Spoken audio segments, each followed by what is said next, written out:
2016년 11월 3일 밤 12시였어요. 이날 도쿄의 밤은 쌀쌀했고요. 나카노 에하라초에는 개 짖는 소리 하나 없이 조용했습니다. 또각, 또각, 또각, 또각. 골목길을 걷는 두 여성이 있었는데요.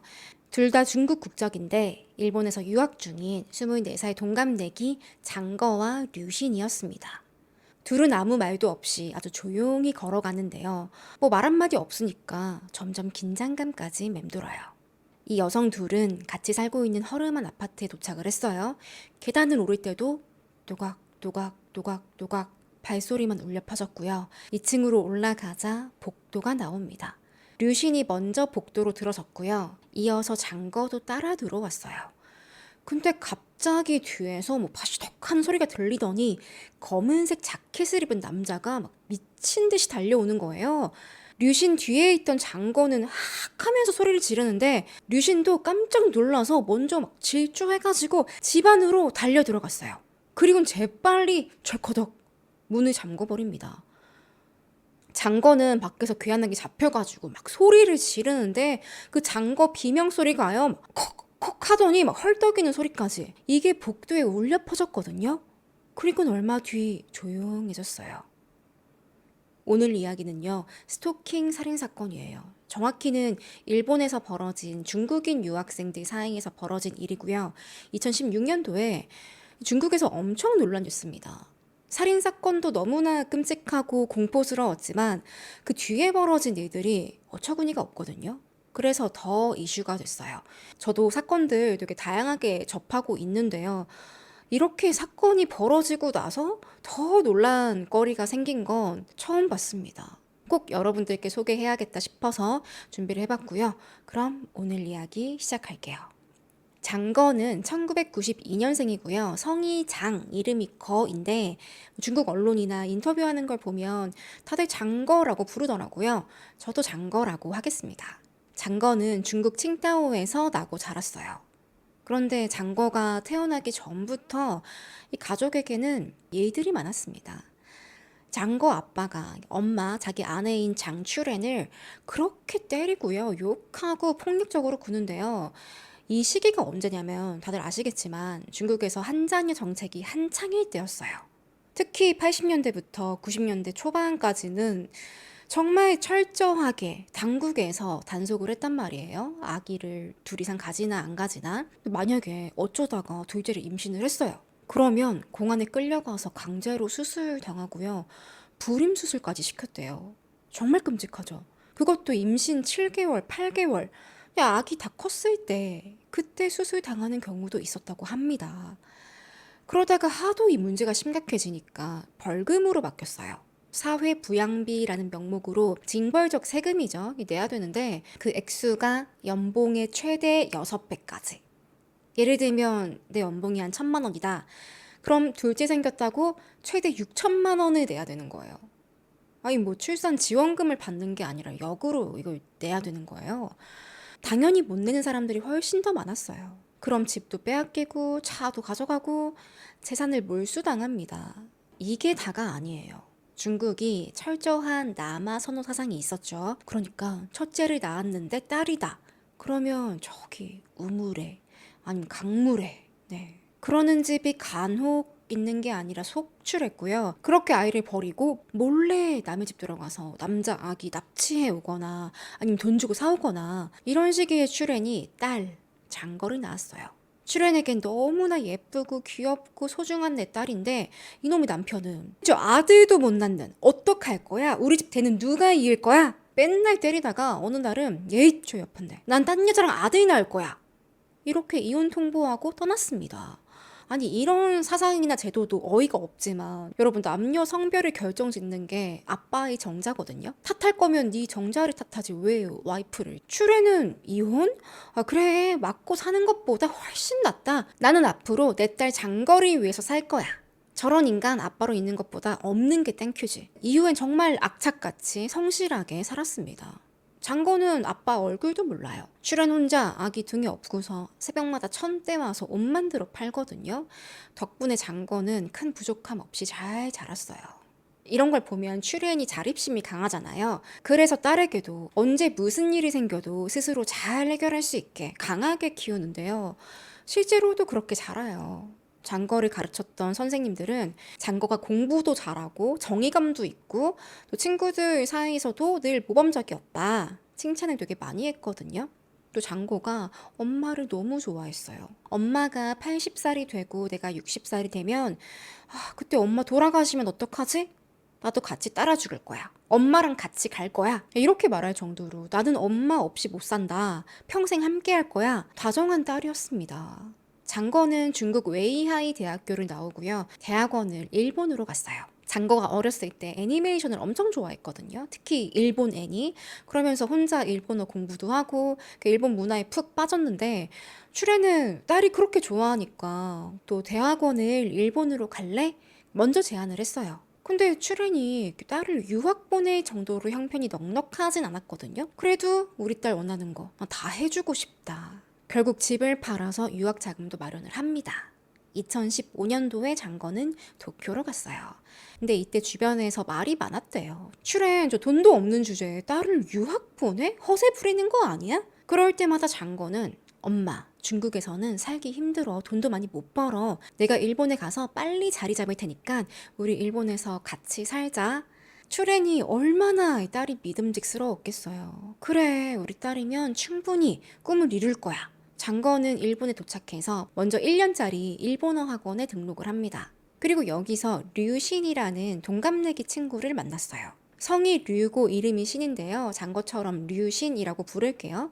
장거랑 류신은 처음 만나자마자 너무 잘 맞는 거예요. 동갑에 같은 중국인이지 고향도 같아요. 칭다오 출신. 알고 보니까 그 고향집도 한 20분 거리였대요. 되게 가까워요. 심지어 중학교도 같은 데 나왔어. 얼굴도 모르고 지냈지만 같은 동창생이었던 거죠. 또 류신도 대학원에 들어갈 목적으로 일본에 왔거든요. 너무 비슷하니까 안 친해질 수가 없는 거예요. 대신에 둘의 성격은 살짝 달랐습니다. 장거는 혼자서 척척 알아서 이렇게 다 하는 타입인데 류신은 늘 받는 것에 익숙한 거예요. 류신이 집이 좀 잘 살았거든요. 그러니까 부모님이 항상 옆에서 해달라는 거 다 해주고 좀 과잉보호다 싶을 정도로 학교에서도 어디 가면 따라가고 친구들하고 뭐 하는지 다 알아야 되고 좋게 말하면 뒷바라지를 잘하는 거고 나쁘게 보면 집착이었습니다. 이러니까 류신은요, 지금 나이가 20대인데도 하는 일마다 서툴러요. 친구들한테, 나 이것 좀 해줘. 이거 좀 갖다 줘. 연애를 할 때도 남자친구가, 야, 이거 해, 저거 해.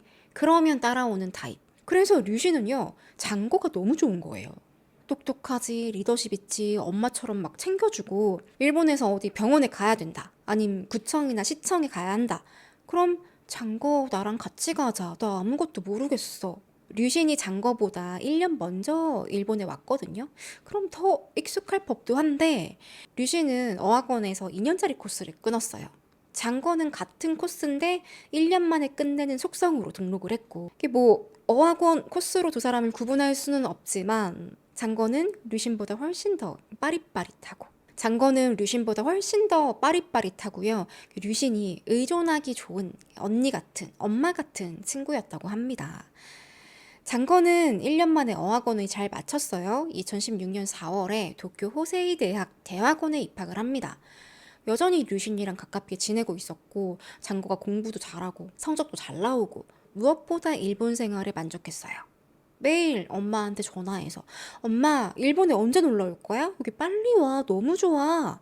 같은 시기에 류신도 다이토 문화대학 중국학 대학원에 입학을 합니다. 장거가 다니는 호세이 대학에서 차로 한 20분 정도 거리에 있는 학교라고 해요. 그리고 류신이요, 학교에서 천스펑이라는 남자친구를 만나요. 천스펑은 중국 산시성 출신이고요. 류신보다 한 살이 많았어요. 근데 스펑이 학교에서 나름 인싸였어요.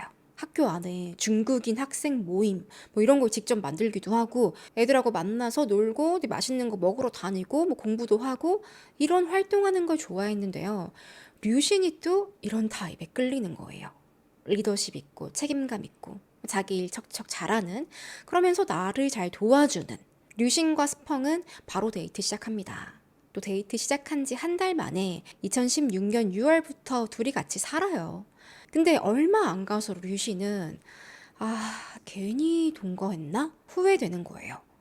일단 스펑이 잔소리가 너무 많아요. 사사건건 이거 해라 저거 해라. 특히 청소로 둘이 안 맞아가지고 많이 싸웠다고 해요. 시간이 점점 지나니까 스펑이요. 너 집에 왜 이렇게 늦게 들어와? 다른 동호회는 왜 나가는 건데? 아니 아까 학교 수업 시간에 너 안 보이던데? 왜 빠졌어? 연락도 없이? 어디 있었어? 류씨는 처음에는 이게 나한테 관심을 주는 거구나 라고 생각을 했는데 점점 집착하고 통제하려고 드는 거예요. 날 좋아해주는 건 좋은데 이건 좀 아닌데? 그냥 따로 살까? 그러다 2016년 8월 말에 스펑이랑요, 유신이랑 길거리에서 대판 싸우는데요. 사람들이 다 쳐다보는 데서 소리 지르고 막 유신이 손목 잡아서 당겨가지고 여기 시퍼렇게 멍이 들었어요. 이때 스펑 눈빛이요, 화가 가득해가지고 이게 막 그냥 씩씩대면서 노래 보는 게 아니라 광기, 무슨 악마의 기운이 느껴졌다고 합니다. 이때 류신이 중국 식당에서 알바하고 있었거든요. 사장님한테 연락해가지고 사장님 저 좀 구해주세요. 데리러 와주세요. 여자 사장님이 데리러 왔는데 스펑은 당신이 뭐 사장이면 어쩔 건데 너도 죽어볼래? 살기가 느껴져요. 결국에는 경찰에 신고를 했는데요. 진짜 찌질한 게 경찰이 오니까 스펑 아무 말도 못해. 저 아무 짓도 안 했는데요? 예의 바른 척. 강약약강의 표준이었습니다. 근데 또 경찰은요, 이게 단순한 말싸움이다 라고 보고서 둘이 잘 화해하세요. 그냥 돌아갔습니다. 폭행죄로 체포를 하거나 이렇게 처벌하기에는 뭔가 부족하다라고 본 거죠. 류씨는 당분간 사장님 집에서 지내다가 더 이상 스펑이랑 같이 살 수는 없잖아요. 싸우면서 막 너 죽여버릴 거라고 살해 협박하고 그랬거든요. 결국에는 류신이 밖에 며칠 있다가 스펑이 학교에 간 시간에 집으로 돌아갔어요. 그리고 문자를 보냈습니다. 이별 통보. 우리 헤어지자. 남은 월세는 계약 끝날 때까지 내가 낼게. 보냈는데 문자 보낸 지 1분도 안 돼서요. 전화가 왔어요. 스펑에게서. 근데 류신이 안 받았어요. 무섭기도 하고 좀 싸우기도 싫고 무시했는데 전화가 계속 오는 거예요. 집요하게. 결국엔 전화를 그냥 꺼버렸거든요. 그러고 한 30분 지나서 이제 좀 괜찮겠지? 다시 켰는데 여전히 전화가 와. 계속 와요. 이쯤 되면 무섭죠. 집으로 쳐들어오면 어떡하지? 더 폭발하는 거 아니야? 일단 받아볼까? 여보세요? 받았어요. 류신 뭐해? 내가 잘못했어. 앞으로 잘할게. 난 집으로 가고 있거든? 우리 얘기 좀 하자. 류신은 집에 찾아온다고? 뭐 짐 정도는 가져갈 수 있긴 한데 류신은 아예 마주치고 싶지 않았거든요. 안 되겠다. 얘가 오기 전에 내가 먼저 나가야겠어. 가방에 짐을 막 싸고 밖으로 나가려고 문을 딱 열었는데 스펑이 앞에 서 있어요. 류신, 뭐해? 야, 너 짐 싼 거야? 야, 일로 와봐. 앉아봐. 일단 좀 앉아봐. 서 있지 말고. 류신은 소리 지를 거야? 나 지금 나갈 거야? 근데 그 순간 쿵 하고 스펑이 류신을 집 안으로 밀어버리고요. 문은 닫아버렸어요. 어디 가냐고. 이제 류신이 노려보는데 진짜 눈이 반쯤 미쳐가지고 류신은 너무 공포스럽고 이거 어떻게 해결해야 하나 고민을 하는데요. 잠시 대화를 하다가 참 시간이 지났어요. 스펑이 화장실로 갔거든요. 그 순간 류신이 무슨 생각이 든 건지 가방을 확 잡아들고 미친 듯이 문 열고 도망갔어요. 어두운 복도로 막 달려가는데 스펑이 그 소리 듣고서 맨발로 막 쫓아오는 거예요. 류신은 살려주세요. 마침 지나가던 아저씨가 있었어요. 아저씨 저 사람이 저 쫓아와요. 제발 좀 저 구해주세요. 예? 무슨 일이세요? 아저씨가 뒤를 딱 보니까 스펑이 맨발로 막 이렇게 서 있는데 그 또 강약약강 아저씨한테 쫄아가지고 그냥 집 안으로 들어가 버립니다. 류신은 바로 친구 장거한테 연락을 했어요. 장거, 나 진짜 남자친구 때문에 나 좀 재워주면 안 돼? 스펑 진짜 미친 것 같아. 날 죽여버릴 거래. 류신은 이때 다시는 스펑을 만나면 안 되겠다. 집도 그냥 새로 구하고 학교도 내 휴학을 해야 되나? 같은 학교니까 마주칠 수밖에 없죠. 아니면 저 접근 금지 신청을 해야 하나? 오만 생각이 들었습니다. 장거는 류신 근데 지금 엄마가 와 계신데 한 3일 있다가 중국으로 가거든? 그때 우리 집에 올래? 류신은 알았어 고마워. 다시 중국집 사장님 집에 갔다가 거기서 며칠 더 지내고 장거 집으로 들어갔어요. 9월 3일에 나카노구에 있는 장거가 사는 아파트로 이사를 합니다. 이 집이요, 한 6평, 7평쯤 되는 원룸이거든요. 그러니까 딱 혼자 지낼 수 있는 집이고, 원래 규정도 있어요. 룸메이트를 두면 안 된다. 이걸 어기면서까지 친구를 도와준 거예요. 장거는 그냥 좀 조심히 다니고 안 들키면 될 거야. 같이 사는데, 그러면 류씨는 고마워해야 하는 게 당연하죠. 정말 정말 고마운 친구 아니에요. 집까지 내줬는데. 근데 마음은 뭐 고마워하는 것 같은데 손발은 전혀 그렇지 않아요. 집안일을 하나도 안 합니다. 요리, 설거지 아무것도 안 하고요. 장거 혼자 다 해요. 장거도 슬슬 화가 나겠죠. 어느 날 얘기를 했어요. 류씨, 너 그래도 기본적인 청소는 해야지. 왜 나 혼자 다 하는 거야? 그러니까 류신이, 야, 그 집이 뭐 얼마나 넓다고. 그리고 내 집도 아닌데 내가 네 물건 함부로 건들면 그것도 비매너 아닌가? 약간 이렇게 농담식으로 받아치고 넘어갔습니다. 장거는 엄마랑 자주 통화했거든요. 점점 류신한테 뭔가 쌓이니까 엄마 류신이 청소도 안 하고 밥도 안 하고 이런 얘기 자주 했다고 해요. 자, 그런데 어쩐 일인지 류신도요, 뭔가 심기가 불편했나 봐요. 이걸 누구한테 얘기했냐면 스펑. 그 스토킹하던 전 남친 스펑한테 다 털어놨다는 거예요. 그럼 뭐 다시 연락도 하고 만나는 사이일까요? 자, 일단은 류신이 장거집에서 지내면서 둘이 막 대화 자주 할 거 아니에요. 이런 얘기를 했어요. 스펑이 나 죽여버린다고 했고 손목도 잡아당겨서 이거 봐, 막 멍들었지. 이런 대화를 했거든요. 장거는 여기 완전 몰입해가지고, 야, 진짜 무섭다. 야, 너 절대 걔 만나지 마. 지금이라도 헤어지길 잘했어. 야, 그런 남자 까딱 잘못하면 그냥 주먹 바로 날라올걸? 조언을 많이 해줬대요. 잘 헤어졌고 좋은 사람 만나라고. 근데 알고 보니까 류신이랑 스펑이랑 둘이 연락도 하고 있었고요. 가끔 만나기도 했대요. 이게 어떻게 된 거냐면 예전에 둘이 사귀고 있을 때 류신이 스펑에게 돈을 빌려줬대요. 그래서 스펑이 이걸 갚으려고 하는데 원래 그냥 돈만 주면 되지 않나? 근데 이걸 핑계로 학교 앞에서 만나자. 돈 빌려준 것도 고마운데 내가 밥 살게. 저녁에 어디 이자카야 같은 데서 만난 거예요. 맥주도 한 잔, 두 잔 마시고 또 뭐 무슨 대화를 하겠어요. 스펑은 계속 내가 잘못했어. 다시 만나자. 이러면 류신이 또 살짝 마음이 녹아요. 분명 나 죽이겠다고 협박한 놈인데 또 만나보니까 얘가 그렇게 나쁜 애는 아닌데 다시 만날까? 그리고 며칠 지나면 류신은 안 돼, 안 돼. 미안해. 나 이제 너한테 관심 없어. 정신 차리고 피합니다. 그럼 스펑은 또 잘못했다. 매달리고. 이게 여러 번 반복됐어요. 그리고 둘이 같은 학교라서 완벽하게 피하는 게 불가능했거든요. 스펑은 오다 가다 류신에게 뭐 선물도 사주고 맛있는 것도 사준다 그러고 또 정확히 어떤 브랜드인지 알려지지 않았는데요. 명품 지갑도 선물해줬어요. 류신이 받았어. 그러니까 스펑은 내가 선물 주니까 역시 마음이 좀 흔들리나 보지? 뭐 이런 착각을 했겠죠. 그리고 둘이 사이가 좀 좋았을 때 절대 알려서는 안 되는 정보를 흘렸습니다.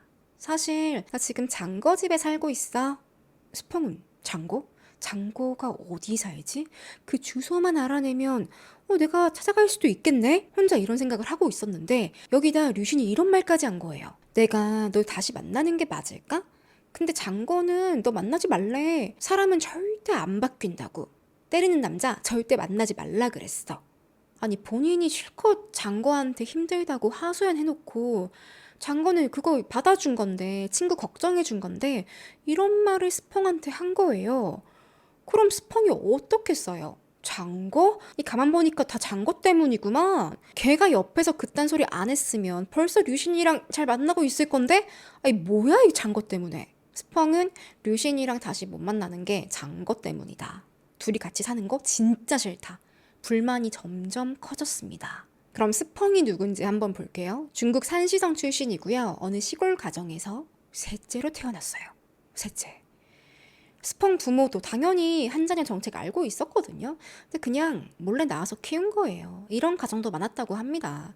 그러다 2015년도에 한 자녀 정책이 폐지됐거든요. 이때 몰래 낳았던 아이들 지금이라도 호적에 올려라. 막 애들이 신분 없이 돌아다니고 그러니까 이것도 사회적인 문제 아니에요. 범죄자가 나오기도 하고. 그래서 벌금 안 물 테니까 지금 다 신고해. 그때 부모가 나머지 자식 둘을 호적에 올렸다고 합니다. 근데 스펑은 성격이 좀 다혈질이었어요. 약간 공공의 적에 나오는 조규환 같은 타입. 스펑을 잘 모르는 사람은요, 아유, 얘가 어쩜 저렇게 예의가 바르고 성품이 좋아? 매너가 엄청 좋았대요. 겉보기에도 말끔하고 단정해 보이고. 근데 스펑을 좀 가까이서 오래 봐왔다 하는 친구들은 얘가 얼마나 사악한지 잔인한지 다 알아요. 조금만 자기 마음에 안 드는 일 있으면 불같이 화내고 막 폭발하는 거예요. 스펑이 중국에서 대학교 다닐 때 일인데요. 얘가 겉보기엔 멀쩡하니까 일본에서 동호회도 만들고 그랬잖아요. 그러니까 애들을 잘 통솔했어요. 그러니까 여학생들이 스펑 너무 멋있다! 인기 많았거든요. 여자친구도 생겼는데 한 1년 정도 연애하다가 헤어졌어요. 이유는 그 다혈질 성격 때문에 더 이상 못 만나겠다. 헤어졌는데 이 친구를 스토킹해요. 기숙사에 찾아가고 전화하고 야 빨리 나와 나 지금 여기 앞이야 안 나와? 너 기숙사에 내가 너 소문내줄까? 집요하게 부르니까 어쩔 수 없이 이 친구가 나갔습니다. 대화를 하는데 스펑은 너 나 아직 좋아하잖아. 솔직히 좀 잘하자. 우리 잘할 수 있잖아. 여자친구는 단호하게 거절했어요. 아니, 넌 절대 안 바뀌어. 더 이상 찾아오지 마. 이 말을 듣고 스펑이 완전히 꼭지 돌아가지고 이 친구를 납치해서 숲속으로 강제로 질질 끌고 갑니다. 사람 없는 곳으로. 거기서 이 여성을 무자비하게 때리는데요. 막 발로 배를 차고 막 머리 끄댕이 잡아당기고 바위에다가 머리를 그냥 쿵. 네가 감히 나를 거절해? 너 뭐 돼? 뺨을 막 때리는데 이 여성 머리에서 피가 막 철철 나오고요. 살려줘! 살려줘! 울면서 소리치는데 도와주는 사람이 없어요. 그냥 나 오늘 죽는구나. 점점 포기하는데 스펑이 체력이 좀 떨어진 거예요. 씩씩대더니 담배를 한 대 피면서 통화를 해요. 약간 주의가 산만해졌을 때 이 여성이 몰래 도망쳐가지고 진짜 죽기 살기로 산을 내려옵니다. 기숙사로 들어와서요. 문 걸어 잠그고 사감 선생님이 계세요. 학생들 관리하는 직원. 바로 신고를 했어요. 그래도 이게 기숙사에서 벌어진 일이니까. 근데 학교 측에서 뭐라고 했냐면 너 오늘 옷이 너무 노출이 심한 거 아니야? 그래서 그런 일 생긴 거 아닐까? 아니 이거 납치인데 살인 미수인데요. 피해 여성 탓을 하는 거예요. 그래서 경찰에 신고할까 잠깐 고민도 하는데 보복이 무섭기도 하고 또 경찰이 날 도와주겠어? 괜히 스펑 화만 더 돋구는 거 아닌가? 신고를 못했다고 합니다. 암튼 스펑은 이런 식으로 살아왔던 거예요. 스토킹 초범이 아니에요. 또 제대로 처벌을 안 받으니까 언제든지 여자친구가 날 안 만나줘? 만나줄 때까지 내가 시도해야지. 그러니까 이런 과격한 행동을 할 수 있는 사람이었습니다. 또 이건 번외인데요. 스펑이 중국이랑 태국에서 잠시 직장 생활을 하거든요. 근데 이 나라에선 아무리 일해도 돈을 못 벌겠다 환멸을 느끼고 일본으로 온 거예요. 돈 벌려고. 그렇게 스펑도 장거랑 류신처럼 어학원에 먼저 등록을 했거든요. 여기서 어떤 여자 선생님이랑 꽤 가까이 지냅니다. 근데 이 선생님 나이가 70대란 말이에요. 정확히 알려진 건 아닌데 뭐 원장 사모나 아니면 원장의 어머니쯤 되는 그러니까 학원에서는 높은 직책의 선생님이었어요. 근데 뭐 스펑 잘 모르는 사람이며 깍듯하고 매너 좋고 그러니까 공부 열심히 하는 외국인 학생이네 이렇게 생각할 수는 있는데 이 선생님은 좀 과하게 잘해줍니다. 스펑한테 1대1로 일본어 과외를 해주고요. 나중에 스펑 집 구할 때 보증인도 되고 밥도 사주고 대학원 학비까지 내줘요. 그래서 사람들이 둘 사이에 뭐가 있는 거 아니냐. 학원 선생이랑 제자 관계 치고는 좀 너무 같는데? 아니면 스펑이 하도 사람들을 잘 조종을 하는 건가? 그래서 좀 70대 여성이 친절을 베푼 건가? 그럴 수도 있긴 하죠. 자, 어쨌든 이런 친구가 스펑이에요. 이제 류신이 장거집에서 지낸 지 어느덧 2달이 지났어요. 여전히 스펑은 류신에게 어디야? 뭐해? 밥 먹었어? 왜 안 보여? 한번 볼까? 류신은 예전엔 잠시 마음이 왔다 갔다 할 때도 있긴 했는데 얜 진짜 아니야. 거리 두면서 거의 도망 다니고 있었거든요. 안 마주치려고. 그러다 2016년 11월 2일이었습니다. 수요일이었어요. 이날 오후에 장건은 학교에 있었고 류신은 수업이 일찍 끝나서 집에 혼자 있었어요. 근데 띵동 초인종이 울렸어요. 류신은 뭐야? 누구지? 설마 스펑 아니겠지? 섬뜩하더래요. 왜냐면 이 시간에 집에 찾아올 사람이 없으니까. 혹시 집주인인가? 아, 그럼 안 되는데. 류시는 여기 몰래 살고 있는 거라서 집주인에게 들키면 안 돼요. 문을 열어줄 수가 없어요. 일단 류시는 아무 소리도 안 내고 이렇게 문구멍으로 누가 왔나 이렇게 보는데 이게 뿌해가지고 잘 안 보이더래요. 자, 그러다 류신이 장거에게 문자를 보냅니다. 장거, 지금 누가 초인종을 눌렀는데 집주인일까? 혹시 집주인이면 중국에서 언니 왔다 그래. 언니가 일본어 할 줄 모르니까 다음에 오라고 해. 장거는 학교 수업 중에. 그래 알았어. 답장을 했는데요. 이때 다시 한번 띵동. 류신은 다시 한번 문구멍으로 봤는데 가만히 보니까 사람의 형상이 보였어요. 근데 옷 입은 게 검은색 자켓에 흰색 카라. 저거 스펑 옷인데 어떻게 여기를 알고 온 거야? 절대 소리 안 내려고 입을 틀어막고요. 제 숨을 손가락 사이로 아주 그 소량씩 풍선에 구멍 나서 바람 삐져 나오듯이. 이때 너 집에 혼자 있는 거 내가 다 알아. 스펑 목소리였어요. 류신 완전 소름. 류신은 바로 휴대폰 들고 장거 스펑이 여기 찾아왔어 어떡해. 문자 보내니까 장거가 너 일단 방으로 들어가서 문 잠궈버려. 류신은 시키는 대로 방문을 걸어 잠그고 아무 응답도 안 했어요. 그러니까 스펑이 띵동 띵동 띵동 띵동 류신 문 열어! 안 가는 거예요. 아니 어떻게 류신은 미행을 한 건지 혼자 집에 있는 걸 알고서 아이 죽치고 계속 띵동 띵동 그렇게 30분이 지났어요. 결국엔 장거가 류신 아무래도 경찰에 신고해야겠어. 근데 류신은 아니야. 아 그럼 경찰 올 건데 집주인이 알면? 그럼 나 쫓겨나는 거 아니야? 아, 신고 안 할래. 나 여기서 쫓겨나면 갈 데 없어. 저러다가 돌아가지 않을까?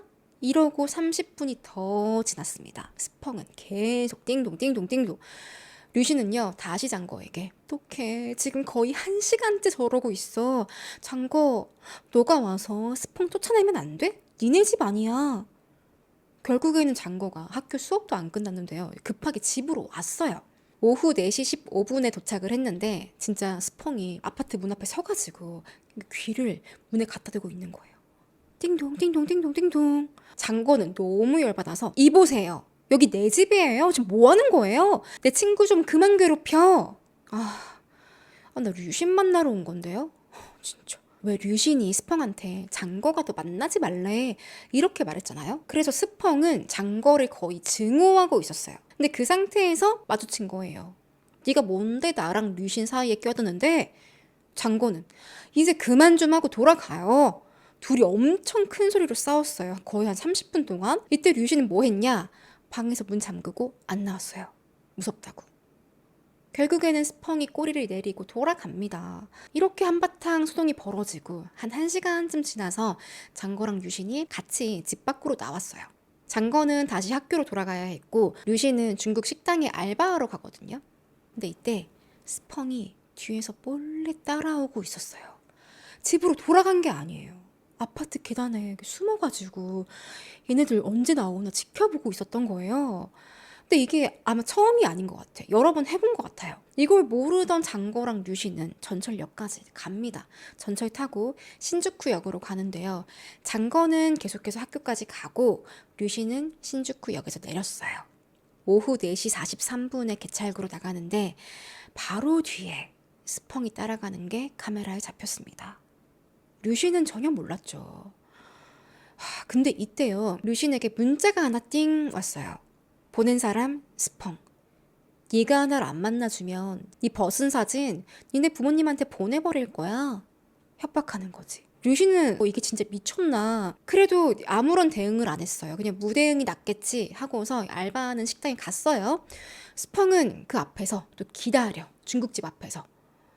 아니 왜 이러고 살아요? 안 바빠? 대학생인데 시간이 아깝지 않나? 여기 죽치고 앉아서 류신이 언제 나오나 그 식당 출입문만 지켜보는 거예요.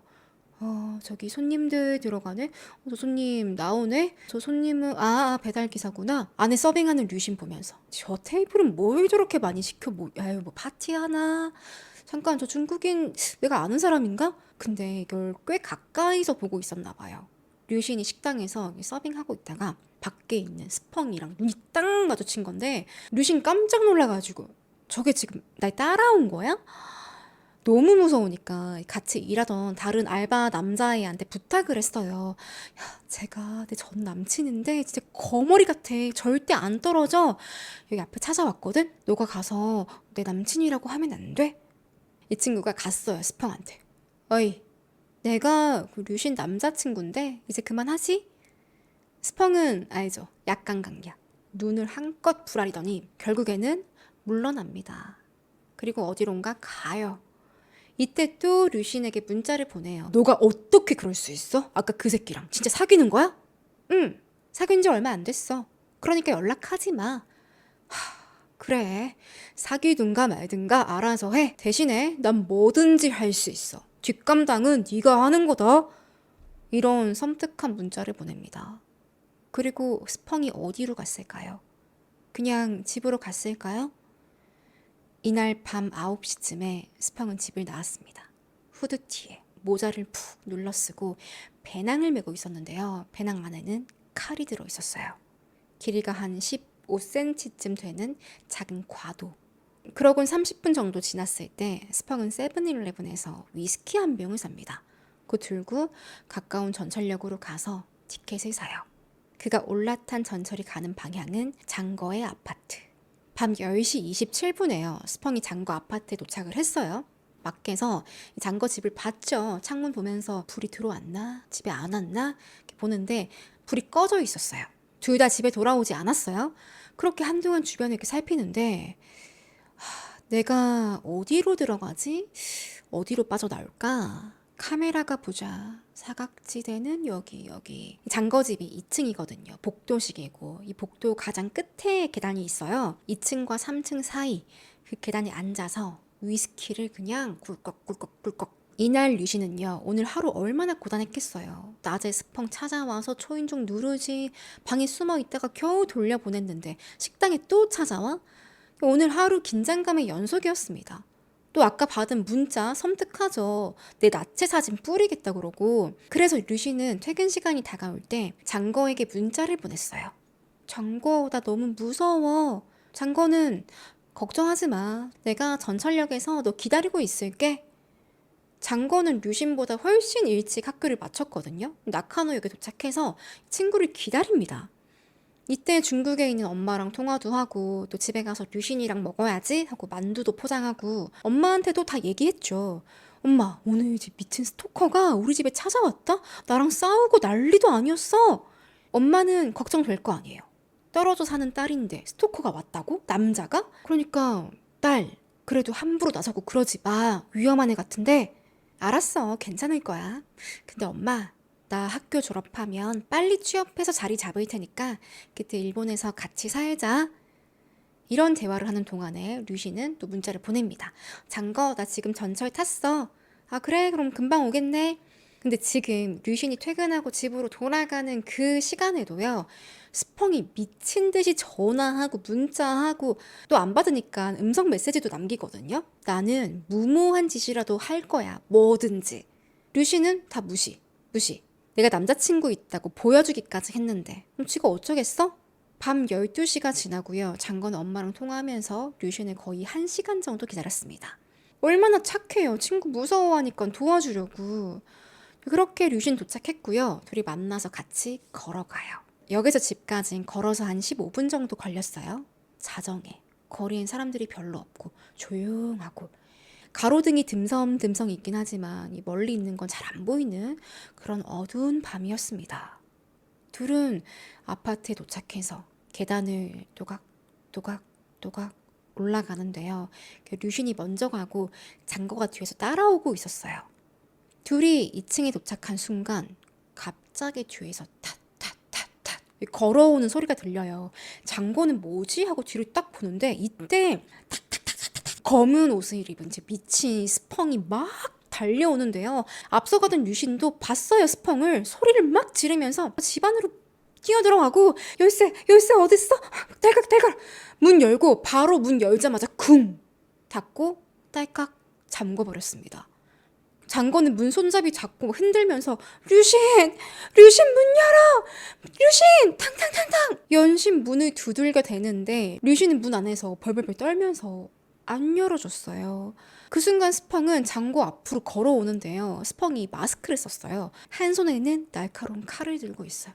장거 앞에 딱 서서는 장거 어깨를 덥석 움켜쥐고 그대로 장거 목에 칼을 꽂아버립니다. 류신은 집 안에서 경찰에 신고를 했습니다. 경찰이랑 한 1분 30초 정도 통화를 하는데요. 이때 장거 비명 소리가 문 넘어서 수화기 넘어서 다 들려왔다고 해요. リュウさん落ち着いて、お家入って何号室ですか？今ね、その状況が分かんなくて、はい。あなたは何号室に住んでるの？落ち着いて。20얼마 뒤 경찰이 도착했어요.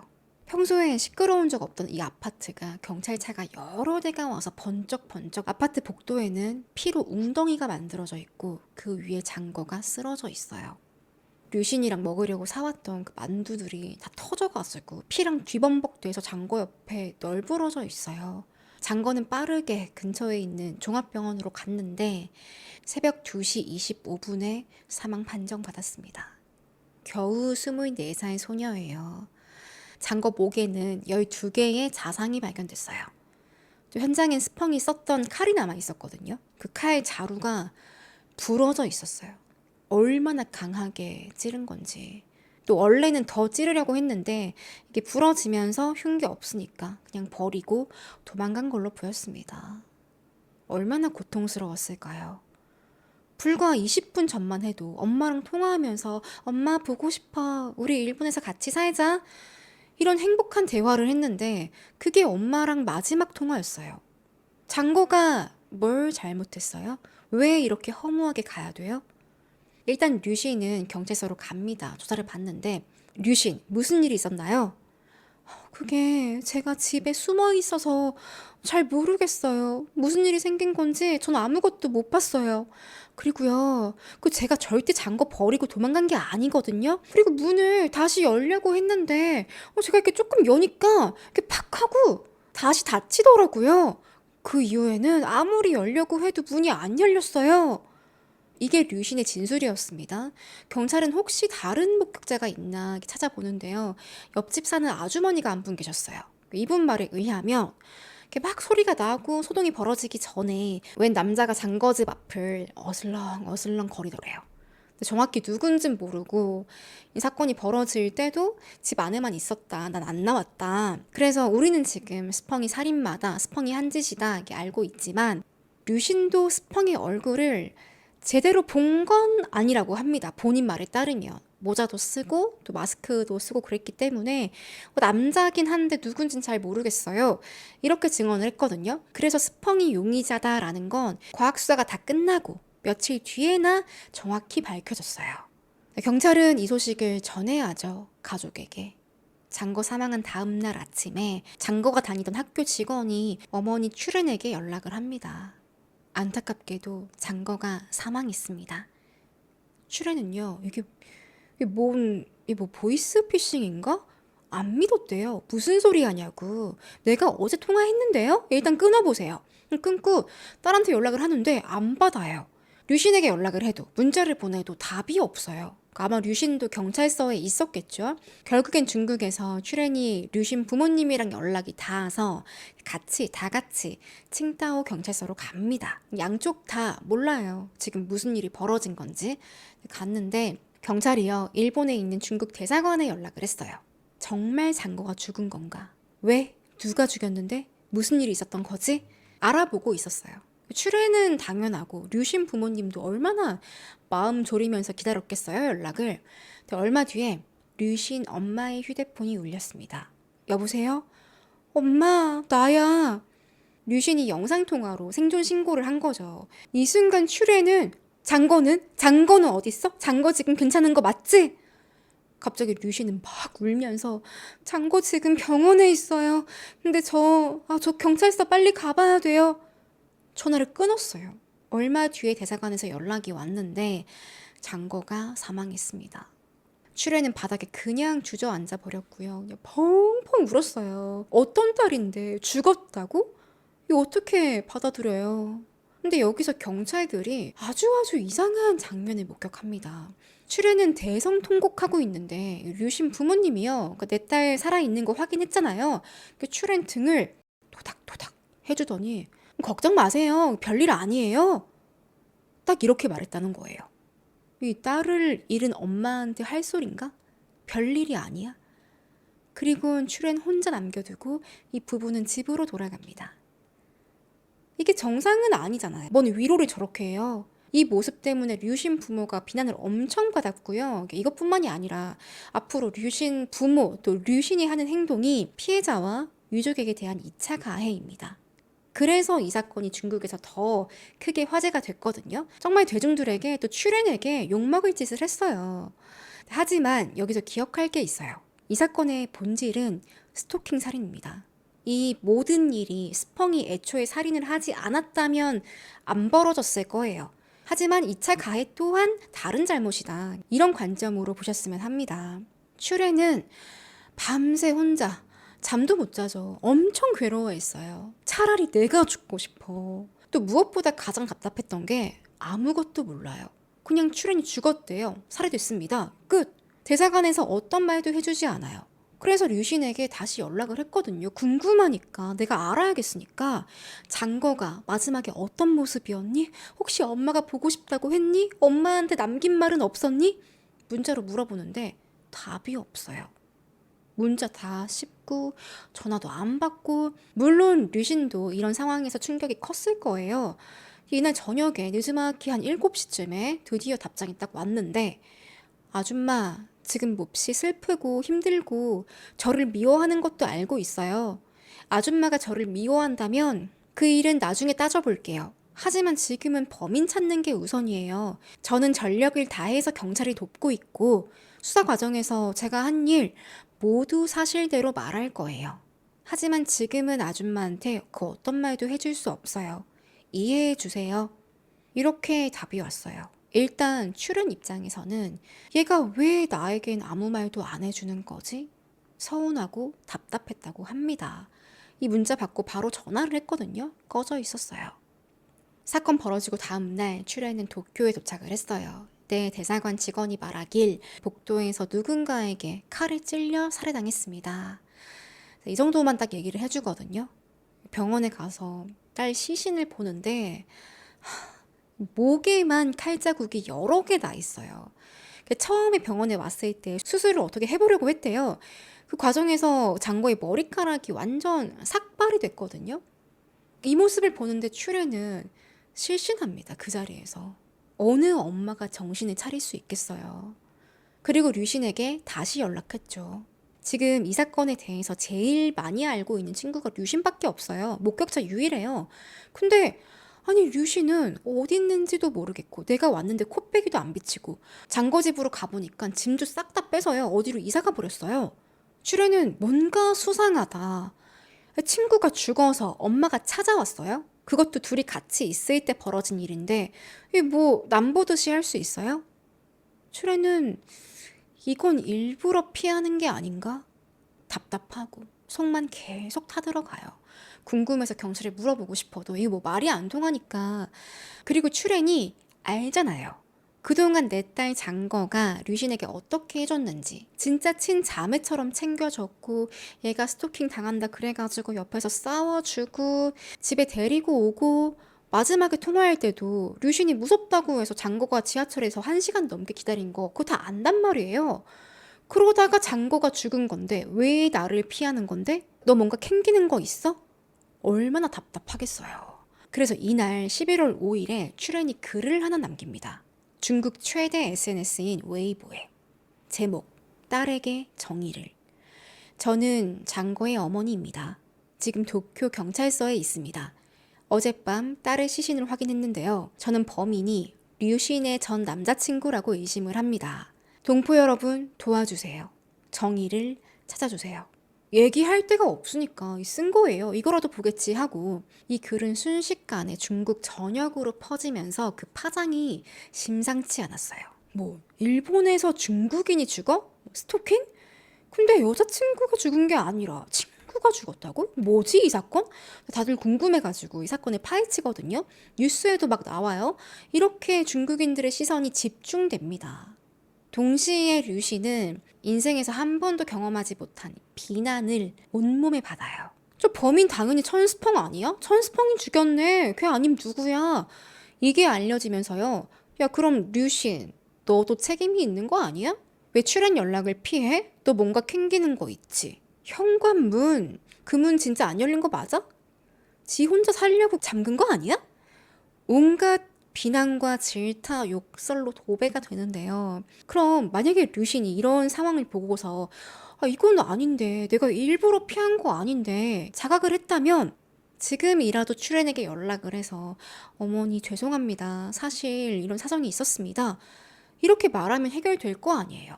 그럼 출연이 물어보는 거 답해주고 넘어갈 거 아니에요. 근데 류신이 본인도 웨이보에 글을 남겼어요. 장문으로. SNS에 올린 글들은 좀 경솔해 보이네요. 웨이브에서 저에 대한 혐오를 조장하고 근거 없이 말해서 제가 의심받고 있어요. 정신적 스트레스가 어마어마합니다. 다시 이런 글이 올라오면 저 수사에 협조 안 할 거예요. 이건 출연이 봤을 때는 협박이에요. 나에 대해서 이상한 소리 하면 나 수사 협조 안 한다. 이게 뭔 소리예요? 지금 살인사건인데. 이거 보고 출연이 분노하면서요. 정신적 스트레스? 지금 내 딸이 살해됐고 네가 유일한 목격자인데 아무것도 얘기 안 하면서 너가 딸 잃은 사람한테 정신적 스트레스를 논해? 출연은 더 화가 나가지고 또 글을 남겼어요. 이런 식으로 나오면 널 더 의심할 수밖에 없어.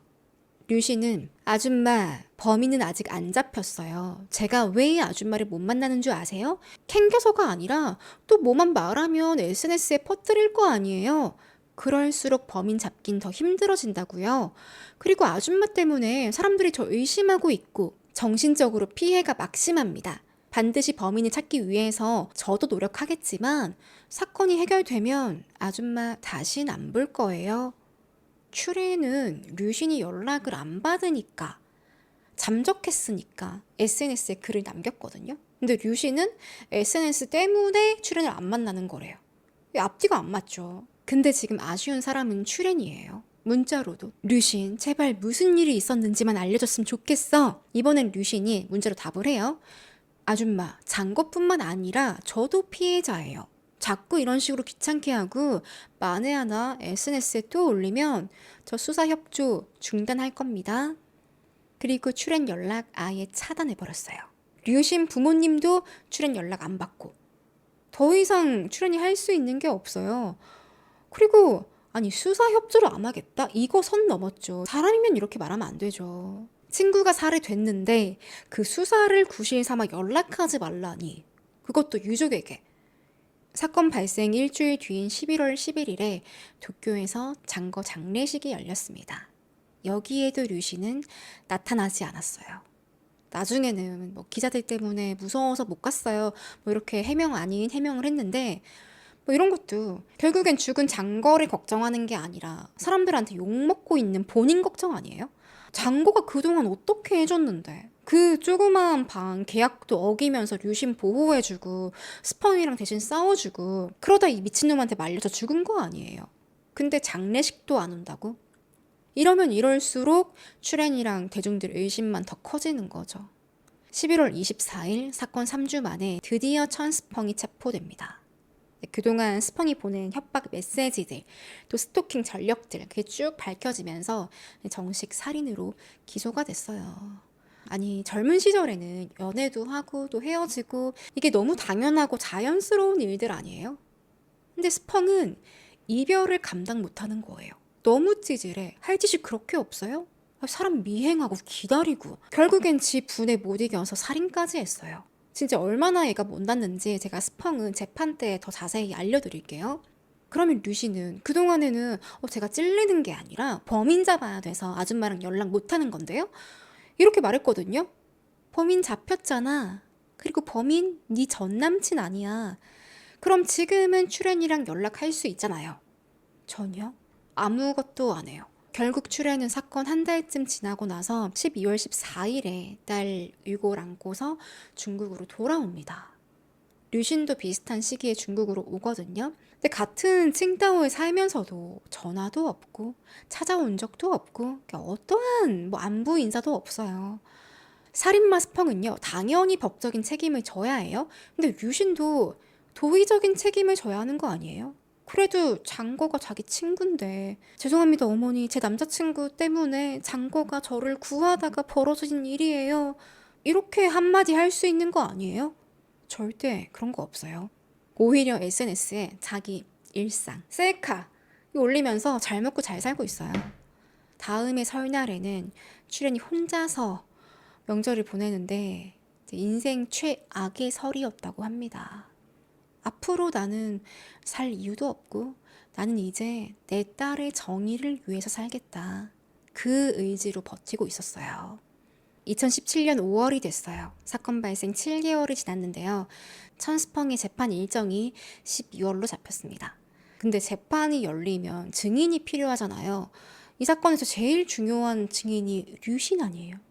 연락이 안 돼요. 출연이 미치는 거예요. 재판에 나와야 되는데 얘는 아직까지 연락이 안 돼. 결국엔 다시 SNS에 올려요. 유일한 목격자이자 제 딸의 친구인 류신이랑 연락이 안 됩니다. 법정에서 증언을 해야 하는데 진실을 알리지 않은 채 잠적했습니다. 근데 류신이 웃긴 게 뭐냐면 출연이 연락할 때는 전화할 때 문자할 때 절대 안 받아요. 다 쌩까면서 SNS에 남기면 반응이 와요. 그러니까 출연도 SNS에 올릴 수밖에 없는 거죠. 류신은 출연에게 연락을 해요. 제가 이미 일본 경찰에 재판 관련된 일 있으면 저한테 알려달라고 해놨어요. 증인 거절하는 거 아니고요. 아줌마가 맨날 저랑 싸우려고 하니까 연락하기 싫더라고요. 그리고 제가 재판이 언제 열릴지 어떻게 알아요? 제가 미래를 볼 수 있는 신이라도 된다고 생각하세요? 자긴 재판이 언젠지 모른다고 당당하게 나오는 거예요. 그러니까 출연 연락 좀 받지. 이 친구 죽었는데 그 살인사건 재판 언제 벌어지는지 관심 좀 가져야 하는 거 아니에요? 그리고 이제서야 류신 부모님도 그 전에 출연 차단했다가 은근슬쩍 풀어가지고 또 연락을 해요. 24시간 줄 테니 그 글 당장 지우세요. 안 내리면 법적 조치하겠습니다. 출연 너무 열받아가지고 전화로 대판 싸웠어요. 왜 내 딸이 죽어야 돼? 당신 딸 남친 때문에 죽은 거 아니야. 류신이 내 딸 집에 얹혀 살지만 않았어도 이런 일 없었어. 그러니까 류신 부모가 제대로 선을 넘습니다. 장거가 왜 죽었는지 아세요? 원래 팔자에 명이 짧았겠죠. 팔자를 그렇게 타고난 건 본인 탓이지. 아, 부모 탓인가? 아니, 왜 내 딸을 탓하는 거예요? 어이가 없네. 이렇게 싸운 거예요. 어느 부모가 이런 말을 듣고 가만히 있을 수 있겠어요? 그것도 내 딸이 류신을 어떻게 도와줬는지 아는데. 출연은 직접 전단지를 만들었습니다. 거기에는 이 종이에다가 사건의 전말이랑 또 류신 부모가 어떤 사람인지, 어디에 사는지, 유가족에게 어떤 막말을 했는지 다 적어서요. 류신 사는 동네로 갔어요. 주민들에게 나눠주면서 제 딸의 정의를 위해서 도와주세요. 도와주세요. 도와주세요. 이렇게 하는 건요. 출연에게도 위험할 수 있거든요. 여러분, 세계에서 사실적시 명예훼손이 있는 나라가 대표적으로 한국이랑 중국이에요. 사실을 얘기해도 출연 부모가 저에게 이런 말을 했습니다. 이 얘기를 해도 처벌을 받을 수 있어요. 그래도 저는 출연이 왜 이렇게까지 했는지 이해는 가요. 내 딸을 죽인 살인마, 스펑에 대한 분노는 뭐 말할 것도 없죠. 이제 그건 재판이 열릴 테니까 그때 또 출연이 할 일이 남아 있어요. 근데 류신도 보니까 이 스펑 못지않게 내가 화가 나. 아니, 저 가족은 왜 저래? 이런 생각이 들었겠죠. 결국에는 출연이랑 류신이 둘이 만나기로 합니다. 2017년 8월에. 이때 기자도 나오거든요. 그 장면이 다 녹화가 되는데요. 장거 죽고 처음 만나는 거예요. 처음. 사건 발생 9개월 만에. 류신은 모자를 딱 쓰고 나왔는데 지금까지 그렇게 당당하게 SNS에서 막 출연 공격하더니 소송할 거다, 수사 협조 안 한다, 협박을 하더니 여기에 나오니까 엉엉 울어요. 세상 불쌍한 어린 소녀 행세를 해. 이미지 생각하는 건가? 출애는 뭐 운다고 이렇게 뭐 해결될, 뭐 무너질 그런 사람이 아니에요. 단단히 화가 났고요. 본인 휴대폰 들고서 류신을 막 찍어요. 너 모자 벗고 얘기하지? 류신은 모자를 벗더니 죄송합니다. 그동안 연락 무시했던 거 죄송합니다. 근데 저는 진짜 문 밖에서 잠궈 죽인 게 스펑인 줄 몰랐어요. 진짜 모를 수 있을까요? 살인 벌어진 그 날 낮부터 스펑이 계속 수작 부리고 있었는데 문자 보내서 내가 뭔 짓을 할 거다. 너 감당 안 될걸? 협박했는데 진짜 스펑인 줄 몰랐다고요? 출애는 대놓고 물어봤어요. 너가 문 잠궜니? 장거를 밖에 가둔 거 아니야? 너무 무서워서 그랬어요. 근데 저 문은 진짜 안 잠궜어요. 안 잠궜대요. 오히려 문을 열려고 했는데 밖에서 밀어서 안 열린 거다. 하지만 여러분 스펑의 진술은 또 다릅니다. 경찰 수사 받으면서 스펑은요. 류신이 먼저 집으로 달려 들어갔고 장거를 밀치고 문을 닫았다. 또 문도 잠궜다. 저는 집안에서 경찰에 신고하는 소리가 들려서 그때 도망갔습니다. 장거 살해하고서. 이렇게 진술을 하거든요. 근데 이게 범죄자의 진술이기 때문에 이걸 또 무조건 신뢰할 수는 없어요. 이렇게 둘의 진술이 다릅니다. 출애는 그러면 너가 장거 죽은 거에 책임이 있어 없어? 책임 있어요. 제 남자친구랑 연관 있으니까요. 그래서 사과하러 온 거예요. 사과? 뭘 사과하고 싶은데? 인터넷 악플 보니까 제가 많이 잘못한 것 같아요. 그래서 막 우는데요.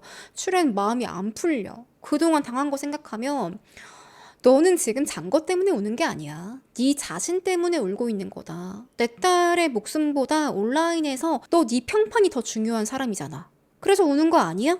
소리를 막 질러요. 난 내 딸이 살해당할 때 가까이 있었던 너를 그냥 만나고 싶었을 뿐이야. 그날 무슨 일이 있었는지 네 얘기 한번 들어보고 싶어서 연락했어.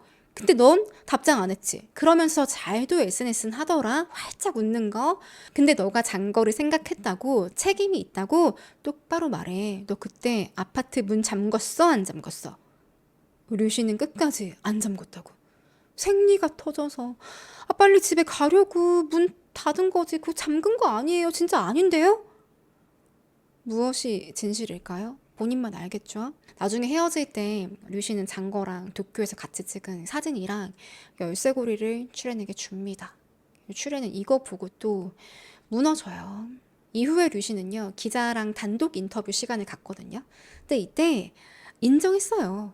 집 안으로 들어가서 단 한 번도 밖으로 나오지 않았다. 스펑이 도망친 뒤에도 문을 안 열었고 경찰이 왔을 때도요 그냥 가만히 있다가 나중에 경찰이 장거리 병원으로 싣고 가서 그제서야 문을 열었다고 합니다. 저도 상상을 해봤거든요. 나라면 어떻게 했을까?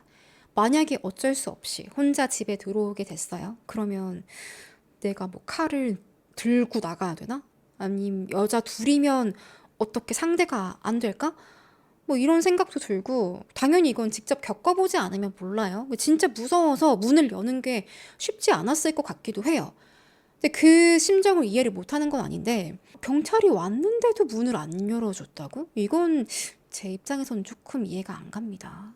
2017년 12월에 재판이 열렸는데요. 출애는 서명운동을 합니다. 스펑에게 사형을 선고해주세요. 중국인들 또 일본인들까지 무려 450만 명이 서명을 했어요. 재판이 열렸는데 스펑은 자기가 장거 살해했다 인정을 해요. 근데 뭐라고 하냐면 정당방위입니다. 그리고 류신도 사건에 가담했습니다. 스펑이 아파트에 도착을 했는데 류신이요 직접 집 안에 있던 칼을 들고 나와서 장거한테 줬대요. 왜 줬는지 몰라. 뭐 스펑을 찌르라고 한 건지 줬는데 스펑은 그 칼을 빼앗다가 실수로 장거를 계속 찔렀다. 근데 장거가 반항하면서 저를 공격하려고 해서 어쩔 수 없이 다시 장거의 목을 공격한 겁니다. 12번을. 거짓으로 밝혀지고요. 이 스펑이 과도를 직접 구매했어요. 그 영수증이 나와요. 이건 명백한 계획 살인이에요. 그런데 어이가 없는 게 판사가 어처구니 없는 판결을 해요. 스펑은 사실 류신을 죽이려다가 류신이 아닌 장거를 잘못 죽인 것으로 판단된다. 그러므로 계획 살인은 아니다. 징역 20년 선고합니다. 슈레는 고작 20년? 사형 아니고요? 결과 보고 법정에서 오열했어요. 말도 안 된다고. 이렇게 스펑은 일본에서 형을 살고 있고요. 2037년에 얼마 안 남았죠? 중국으로 돌아간다고 합니다. 슈레는 20년 동안 민사소송 준비할 거라고 해요. 스펑 돌아오면 바로 고소한다고. 그리고 중요한 게 남았죠. 류신이 도덕적 책임을 질 것이냐. 사실 이게 류신의 행동에 대해서는요. 문을 잠궜냐 안 잠궜냐 이건 큰 논란거리는 아니었어요. 사람들도 인간이라면 무서워서 그럴 수 있지 않을까 뭐 이런 반응도 많았거든요. 근데 사건 후의 행동들, 그래도 친구가 날 보호하다가 죽었다면 정말 유족에게 미안해하고 츄렌에게 사과도 하고 츄렌 물어보는 거 있으면 성실히 답도 해주고 그래야 하지 않나? 근데 마치 범인 나는 잘 모르는데요, 못 봤는데요. 아직 체포 안 했으니까 저랑 관련이 있다고 어떻게 장담을 하나요? 츄렌을 역으로 공격하고 비난하고 또 츄렌이 딸을 이용해서 감성팔이합니다. 욕도 했어요. 그러니까 이런 점이 이해가 안 간다는 거죠.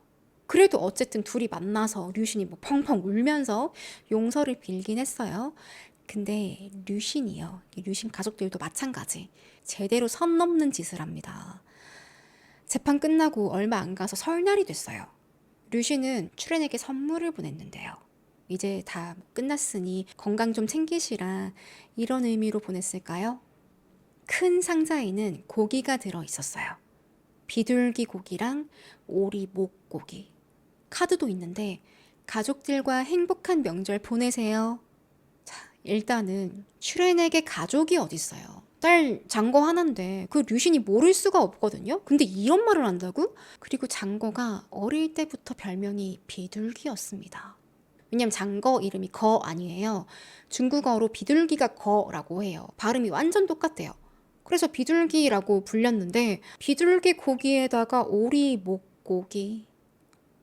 장거가 목에 12번 찔려서 사망했는데 이거 완전 츄렌 가슴을 후벼 파겠다는 거예요.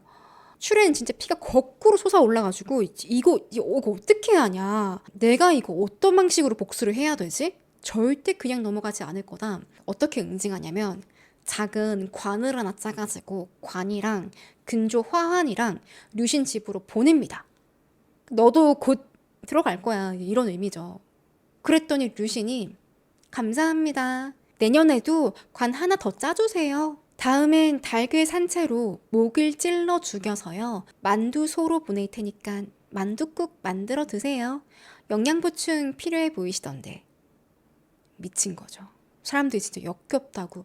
악마가 따로 없네. 악플 엄청 달았는데요. 근데 저는 진짜 세상이 왜 이런가 싶은데 이런 류신을 좋아하는 사람들이 생겨요. 팬들이. 류신 응원해요. 뭐 기부도 하고. 이때 류신이 받은 돈이요. 하나로 한 1,000만 원쯤 된다고 합니다. 이 팬들은 지들끼리 온라인에 모여가지고 츄렌 괴롭혀요. 딸 죽었으면 조용히 보내주지. 도대체 몇 명이나 더 피곤하게 만들 거야? 그러니까 속이 시원해? 악플 남기고. 츄렌이 악플러들 몇 명 고소했거든요. 한 명은 1년 6개월, 다른 한 명은 1년형 받았습니다. 실형 살았어요. 그러니까 이렇게 싸움이 끝나질 않는 거예요. 2019년 말까지 거의 3년 동안 이어져 오니까 사람들이 류신 저거 SNS 못하게 막아야 된다고. 저게 사회 악입니다. 신고를 엄청 했어요. 그래서 웨이보에서 계정이 삭제가 됐어. 그러니까 또 다른 계정도 만드는데 그럼 또 삭제가 되고 또 만들고. 근데 새로운 계정을 만들면 사람들이 얘가 누군지 모르잖아요. 류신인지. 류신은 그 프로필에다가 일본에서 죽은 장거 그 옆에 있었던 류신 그게 나야.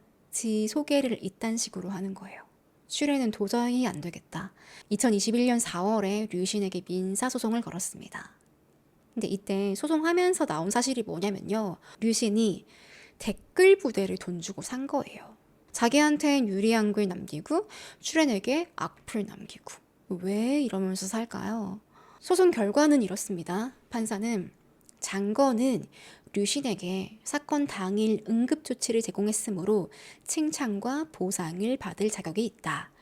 그러나 친구이자 도움받았던 류 씨는 유가족에게 감사와 위로를 전하기는커녕 부적절한 온라인 게시물로 어머니의 고통을 가중시켰다.